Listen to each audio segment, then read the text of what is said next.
Hello, আমি মিষ্টি। আমার মালতীপুর স্টেশনের ওখানে একটা চায়ের দোকান আছে। তো আজকে তোমাদের সাথে কিছু কথা শেয়ার করবো বলে এই ভিডিওটা করা। কথাটা হচ্ছে যে এটাই, যে যারা অনেক দূর দূর থেকে আসছো, তো আমাকে হয়তো কলে তোমরা পাবে না, কারণ কল নাম্বার আমার দেওয়া নেই। তো একটাই কথা বলবো, যে শিয়ালদা থেকে হাসনাবাদ লোকাল ধরে মালতীপুর স্টেশনে নেমে মাত্র 3 মিনিট।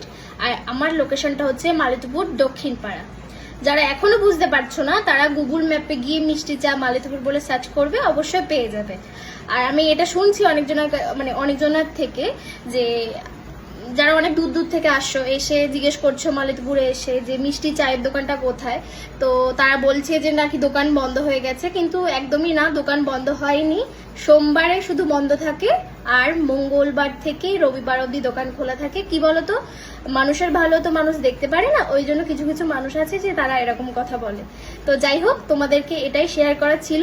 তো একটাই কথা বলবো, যারা যারা এখনো বুঝতে পারছো না, গুগল ম্যাপে গিয়ে সার্চ করবে মিষ্টি চা মালতীপুর বলে, অবশ্যই পেয়ে যাবে। আর যারা অনেক দূর দূর থেকে আসো, সবাইকে বলবো যে একবার এসে ঘুরে যাও আমার দোকানে, এটাই বলবো। সবাই ভালো থাকবে। হ্যাপি দিওয়ালি। বাই।